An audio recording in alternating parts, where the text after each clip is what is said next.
दोस्तों finance minister ने just अभी बजट पेश किया और उसके अंदर इनकम टैक्स के जो रेट हैं उसमें बहुत ही बड़ा बदलाव किया गया है। क्या बदलाव किया गया है आइए देखते हैं। तो देखिए जो न्यू टैक्स रिजिम है उसके अंदर काफ़ी सारे बेनिफिट देने की कोशिश की गई है। काफ़ी सारे लोगों को यही अट्रैक्ट किया गया है कि न्यू टैक्स रिजिम की तरफ वो जल्दी से जल्दी आ जाएं। तो देखिए अभी आज ही जो बजट के अंदर गवर्नमेंट ने बताया, पिछले साल जो ITR फाइल हुए थे ना उसमें 58% लोगों ने जो है वो न्यू टैक्स रिजिम ऑप्ट कर लिया था। और वहीं अभी तक जो इस साल के ITR फाइल हो चुके हैं उसमें 2/3 यानी कि लगभग जो है वो 67% जो है वो ITR न्यू टैक्स रिजिम के अंदर फाइल हो रहे हैं। तो गवर्नमेंट फिर से न्यू टैक्स रिजिम के अंदर बेनिफिट लेके आई है, तो अगले साल जो है ये बहुत ही ज़्यादा बढ़ने वाला है। सबसे पहला जो बेनिफिट वो दिया गया है स्टैंडर्ड डिडक्शन का, यानी कि जो सैलरी में से स्टैंडर्ड डिडक्शन मिलती थी अब तक 50,000 रुपये की मिलती थी, लेकिन न्यू टैक्स रिजिम के अंदर इसको 75,000 रुपये की डिडक्शन कर दी गई है। यानी कि 75,000 की आपको स्टैंडर्ड डिडक्शन मिलेगी फ्लैट, अगर आपकी सैलरी इनकम है या फिर पेंशन इनकम है तो। इसके अलावा जो स्लैब रेट थी, एग्जिस्टिंग रेट क्या थे, 0 से 3 लाख पर कोई भी टैक्स नहीं है 0% का। वहीं न्यू में भी यही है, 0 से 3 लाख कोई भी टैक्स नहीं है, यहाँ पर भी आपको 0% का टैक्स लगेगा 0 से 3 लाख। उसके बाद में अगला जो पहले रेट था 3 से 6 लाख, यहाँ पर आपको लगता था 5% का रेट, लेकिन अब क्या प्रपोज किया गया है, 3 से लेकर 7 लाख रुपए तक जो इनकम है वो है, वहाँ पर आपको 5% का टैक्स लगेगा। अब देखिए काफ़ी सारे लोग बोलेंगे यहाँ पर आपको जो है वो रिबेट वगैरह मिल जाती है, तो हाँ आप देख सकते हैं रिबेट जो आपको वो 25,000 की मिलेगी। उसके बाद में भी आपको अगले यहाँ पर 6 से लेकर 9 तक का जो इंटरेस्ट रेट था, 6 लाख से लेकर 9 लाख रुपए की इनकम पे 10% का टैक्स लगता है।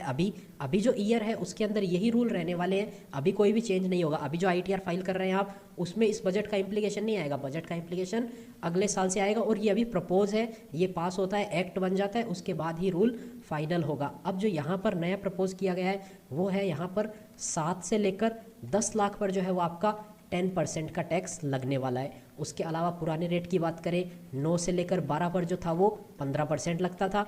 अब जो है प्रपोज किया गया है यहाँ पर 10 से लेकर 12 पर जो है वो 15% लगेगा। इसके आगे के जो रेट है वो एकदम सेम है, यानी कि 12 से जो 15 का इंटरेस्ट, जो 12 से लेकर 15 लाख की इनकम पे टैक्स लगता है वो लगता है 20%, ये सेम रहने वाला है। यहाँ पर 12 से 15 पे 20% का ही टैक्स लगेगा। इसके अलावा ऊपर का जो इंटरेस्ट होता है, यानी कि 15 लाख रुपए से ऊपर जो आप पैसा कमाएंगे उसके ऊपर 15 लाख से ऊपर पे फ्लैट 30% का टैक्स लगता था, और आने वाले टाइम में भी ये 30% ही रहने वाला है, इसमें कोई भी बदलाव नहीं किया गया है।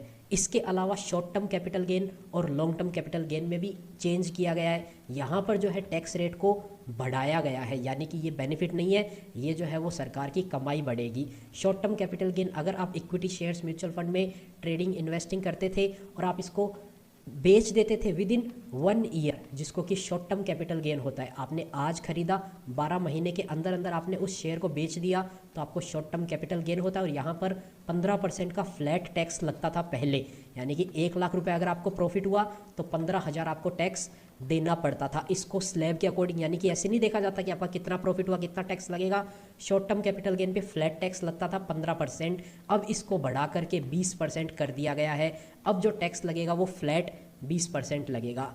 लॉन्ग टर्म कैपिटल गेन पे यहाँ पर आपको बेनिफिट मिलता था 1 लाख रुपए का बेसिक डिडक्शन, जैसे कि बेसिक एग्जाम्पशन लिमिट होती है यहाँ पर 3 लाख तक की, उसी तरह यहाँ पर आपको 1 लाख रुपए माफ़ होता था। यानी कि आपने क्या है 1 साल से ज़्यादा अगर किसी शेयर को रख के बेचा तो 1 लाख रुपए के अंदर आपका प्रॉफिट है तो कोई टैक्स नहीं लगता था। आपका प्रॉफिट अगर 1.5 लाख रुपए है तो आपको 1 लाख रुपए की तो छूट मिलती थी, 50,000 पे आपको जो है वो टैक्स देना पड़ता था। कितना, 10% यहाँ पर फ्लैट रेट था, आपको 10% से टैक्स देना पड़ता था। यानी कि 1.5 लाख के प्रॉफिट पे आपको 5,000 रुपये का जो है वो टैक्स देना पड़ता था।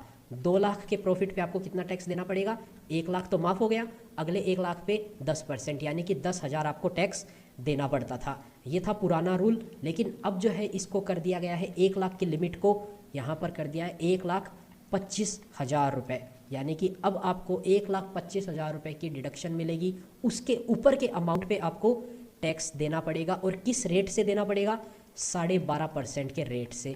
ये जो इंटरेस्ट रेट है, ये जो टैक्स का रेट है 12.5% है, पहले था 10%, इसको भी इंक्रीज़ कर दिया गया है। उसके अलावा टीडीएस के रेट में कुछ चेंज किए गए हैं, उसके ऊपर हम एक अलग से वीडियो बना देंगे। तो देखिए ध्यान में रखने वाली बात क्या है कि ये जो चेंजेस है ये इस बजट में आए हैं, मतलब कि आने वाले टाइम में इनको एक्ट बनाया जाएगा, उसके बाद में ही लागू किया जाएगा।